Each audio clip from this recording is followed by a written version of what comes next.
Hello दोस्तों, आप सभी का स्वागत है करंट अफेयर के आज के सेशन में। और आज है 19 जुलाई। तो चलिए शुरू करते हैं हम लोग आज का करंट अफेयर MCQ। जो पहला क्वेश्चन है, हाल ही में भारतीय शटलर PV संधू ने फाइनल मुकाबले में अकाने यामागुची को हराकर अपना पहला कौन सा प्रतिष्ठित BWF खिताब जीता है। दोस्तों नाम से ही लग रहा है अकाने यामागुची जापान का ही नाम है। तो उन्होंने जापान ओपन जीता है अकाने यामागुची को हरा करके, और इन्हें 21-14, 21-17 से सीधे सेटों में हराकर ये खिताब जीता है। PV संधू की जो प्रमुख ऐतिहासिक उपलब्धियां हैं कि वो दोस्तों लगातार 2 ओलंपिक पदक 2016 में रियो ओलंपिक में सिल्वर और 2020 टोक्यो ओलंपिक में ब्रॉन्ज मेडल जीतने वाली पहली भारतीय महिला एथलीट हैं। इसके बाद 2019 में ये BWF विश्व चैम्पियनशिप में स्वर्ण पदक यानी गोल्ड जीता था, और यह उपलब्धि हासिल करने वाली एकमात्र जो भारतीय बैडमिंटन शटलर हैं ये। अगला है दोस्तों सर गॉरफील्ड सोबर्स किस देश के महान क्रिकेटर थे। इनका हाल ही में देहांत हो चुका है। ये महान ऑलराउंडर थे और ये वेस्ट इंडीज़ के रहने वाले थे। दोस्तों वेस्ट इंडीज़ के क्रिकेटर थे सर गॉरफील्ड सोबर्स। नेक्स्ट है 72वें राष्ट्रीय फिल्म पुरस्कारों में किस फिल्म को सर्वश्रेष्ठ फीचर फिल्म का पुरस्कार प्रदान किया गया है। तो आर्टिकल 370 जो है 72वें राष्ट्रीय फिल्म पुरस्कारों में इसको सर्वश्रेष्ठ फीचर फिल्म का पुरस्कार दिया गया है। और अभिनेत्री यामी गौतम को इस फिल्म के लिए आर्टिकल 370 के लिए पहला सर्वश्रेष्ठ अभिनेत्री का पुरस्कार दिया गया है। इसके साथ ही सर्वश्रेष्ठ अभिनेता पुरस्कार कार्तिक आर्यन को उनकी फिल्म चंदू चैंपियन और मम्मूटी को दोनों को साथ में दिया गया है। मम्मूटी को फिल्म में भ्रमयुगम के लिए प्रदान किया गया है, यानी सर्वश्रेष्ठ अभिनेता संयुक्त रूप से मिला है। सर्वश्रेष्ठ निर्देशक का पुरस्कार तमिल बायोग्राफिकल वार ड्रामा अमरन राजकुमार पेरियासामी को सर्वश्रेष्ठ निर्देशक चुना गया। लोकप्रिय फिल्म के रूप में कल्कि 2898 AD को दिया गया। सर्वश्रेष्ठ हिंदी फिल्म राजकुमार राव अभिनीत श्रीकांत को सर्वश्रेष्ठ हिंदी फिल्म चुना गया है।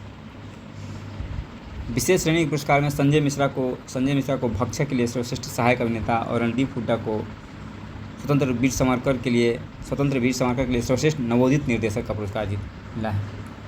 तो दोस्तों ये फैक्ट याद रखिएगा। जो नेशनल फिल्म अवार्ड है वो उसकी स्थापना वर्ष 1954 में की गई थी, राष्ट्रीय फिल्म पुरस्कार, और इस सूचना प्रसारण मंत्रालय के अधीन जो है इसका आयोजन किया जाता है। नेक्स्ट है दोस्तों CAG ICSSR research article competition 2026 के संदर्भ में लिखित कथनों पर विचार कीजिए। 3 कथन दिए हुए हैं। इसका आयोजन भारत के नियंत्रक एवं महालेखा परीक्षक CAG तथा भारतीय सामाजिक विज्ञान अनुसंधान परिषद के द्वारा संयुक्त रूप से किया जा रहा है, तो ये सही है। दूसरा है प्रतियोगिता का उद्देश्य सार्वजनिक वित्त, सुशासन एवं वित्तीय संघवाद पर शोध को प्रोत्साहित करना है, ये भी सही है। इसमें केवल डॉक्टर PhD शोधार्थी भाग ले सकते हैं। इसमें जो MA PhD MPhil सभी लोग भाग ले सकते हैं दोस्तों, तो ये कथन गलत है। जो CAG ICSSR research article competition है ये CAG और ICSR द्वारा शुरू किया गया है। इसमें मुख्य उद्देश्य है युवाओं में किस तरह से जो पब्लिक फाइनेंस और गवर्नेंस और अकाउंटेबिलिटी के लिए शोध को बढ़ावा देना है, तो इसके लिए ये प्रतियोगिता आयोजित की जा रही है। इसमें PG UG PhD MPhil सभी प्रकार के छात्र इसमें ओपन रूप से इसमें भाग ले सकते हैं, पार्टिसिपेट कर सकते हैं।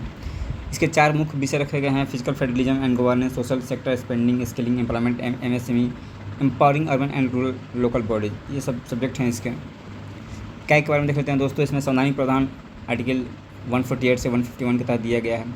इसकी नियुक्ति राष्ट्रपति द्वारा की जाती है और कार्यकाल 6 वर्ष से 65 वर्ष की आयु तक जो भी पहले हो रखा गया है। रानी की प्रक्रिया उत्तर न्यायालय के न्यायाधीश के समान है, और इसका मुख्य कार्य है जो संघ राज्य के खाते होते हैं उनका ऑडिट करना, उनको लेखा परीक्षण करना। और जो दोस्तों इसमें जो इसका रिपोर्ट होता है वो राष्ट्रपति या राज्यपाल को प्रस्तुत किया जाता है। बाद में संसद या विधानमंडल में इसको राष्ट्रपति रखवाता है। लोक लेखा समिति का काम क्या है? CAG की रिपोर्टों की जाँच करती है। भारतीय सामाजिक विज्ञान अनुसंधान परिषद की स्थापना 1969 में की गई थी। यह शिक्षा मंत्रालय के अंदर कार्य करता है। इसका मुख्यालय नई दिल्ली में है। नेक्स्ट है जुलाई 2026 में भारत के यूनेस्को विश्व धरोहर स्थलों पर एक अस्थायी प्रदर्शनी का उद्घाटन किस देश में स्थित भारतीय दूतावास में किया गया है। तो एग्जीबिशन लगाया गया था दोस्तों यूनेस्को विश्व धरोहर स्थलों के एक अस्थायी एग्जीबिशन, और ये किया गया है अजरबैजान। अजरबैजान की राजधानी बाकू में जो भारतीय दूतावास है उसके परिसर में ये एक एग्जीबिशन लगाया गया था भारत के यूनेस्को विश्व धरोहर स्थलों का। तो दोस्तों भारत में टोटल 46 जो है, कुल 46 जो यूनेस्को विश्व धरोहर स्थल हैं, जिसमें याद रखिएगा 38 सांस्कृतिक है, 7 नेचुरल है और 1 मिश्रित है। और मिश्रित कौन सा है यही पूछता है ज़्यादा, कंचनजंगा राष्ट्रीय उद्यान, ये मिश्रित में है। टोटल 46 है और ग्लोबल स्तर पर भारत 6ठे स्थान पे है। तो दोस्तों आज के कंटेंट में इतना ही था। Thank you.